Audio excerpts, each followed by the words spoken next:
It's a beautiful day today, guys. It's a very, very beautiful day today. And this is your girl, Miss Bev, with another video. So welcome back to the channel, everybody. Welcome back, and more thank you as we continue to climb. Um, there is a little trick that I'm going to teach some of you. I think about it. I'll come back and talk about that. That's a different story. Today is just that after I say thanks to all of you, I want to just talk to us, those of us who have questions about if Kayla was punished for what she did yesterday. Did I beat her? What happened um, yesterday after the parent left? And it was just me and Kayla together. So Kayla came home, and as I spoke with Kayla, and I think she knew she did something wrong because she came home and she greeted me, but not like before. She went to the room, and I called her so that we could have a conversation. I asked her what happened. I didn't ask her what happened to dispute what the teacher said to me.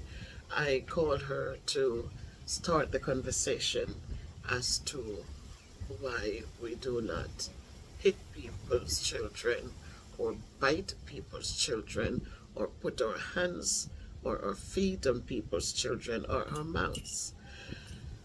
So we had the conversation, and yes, she did, regardless of the fact that the parent was okay and understood that they're children, and it could have been his child hurting Kayla as well. It could have been, it could have been different. I still needed to talk with Kayla about the behavior and that it's not acceptable. I still needed her to take time out to think about what I said to her, but first to think about the action. She said to me she did apologize to the little girl when it happened, and she did apologize to her again when the teacher was involved. It showed me that she understood what she did was not good, and so I also wanted her to take some time to think about it and think of how it should be different. As I said to her, she goes to school to learn. It's not about all day playing, and when children are not responding, then she tries to get their attention in these different forms. I did reach out to the person, Life with Bev Brown, who had her for some time before she came to me while Sister Dawkins was abroad, and she confirmed that she did send a voice note and confirmed that yes, she was in fights at school. She actually used to get involved just the same way with other kids at her other school, where she wants to play, and if they didn't want to play, she would push them or she would hit them, and teacher had to actually beat her for these behaviors. Now she's with me. I don't want those things. I really don't want those things, and I'm trying my best with her. I am trying to encourage her and to help her to understand how these things can become more violent behaviors. Now, some people might say, oh, she should have been beaten for biting. I don't beat her. I'm not going to beat her. If I'm trying to teach her how to resolve things without hitting or biting or kicking other people's children, then I cannot then beat her and tell her that's the way to hold her accountable. I have to show her that it can become violent.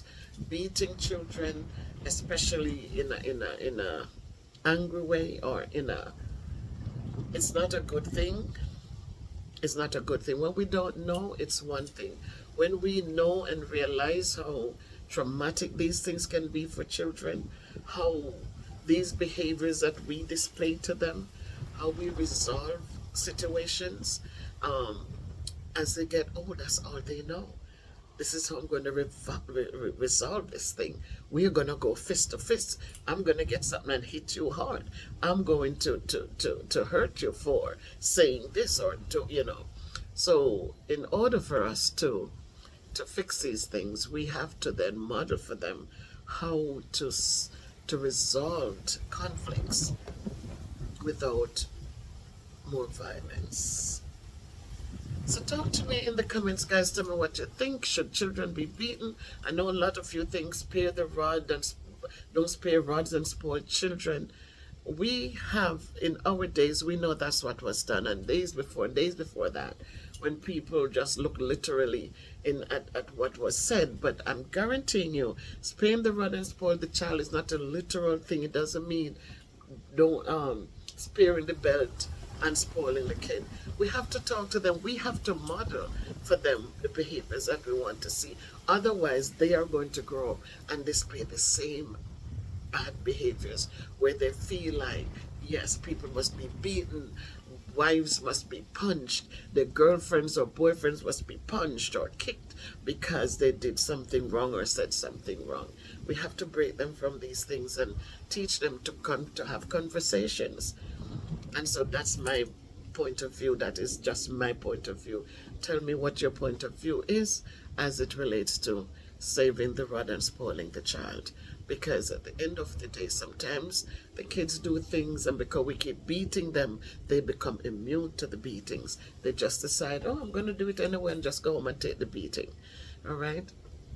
So let us remember how traumatic it was when we were torn up, were beaten so badly that the welts stood out, they burned because they never cared, they just beat us.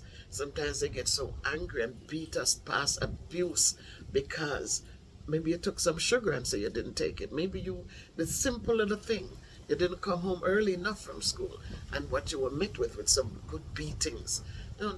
You know those things were traumatic. You know they weren't good. And so as we become more educated, and as I said, when I speak of education, I don't mean master's degree or because I have master's degree I'm talking about that. No, I'm talking about understanding better how to deal with these situations, understanding better. Remember, the Bible even spoke about an eye for an eye and a tooth for a tooth, right? But we're not plucking out people's eyes and pulling out the teeth when things go wrong. So how is it we want to hold on to the beatings of children? Spare not the rod and spoil the child. Where we're holding on to that piece, but we are not holding on to the eye for the eye and the tooth for the tooth, right? So let us be realistic, guys. Let us understand that children live what they learn. And if they learn violence, that's what they're going to display. If they learn to communicate, if they learn to have people listen to them, have people guiding instead of, just attacking, then we're going to have different people, right? So talk to me in the comments and tell me what you think. Make it a great day by choice. Onward and upwards always.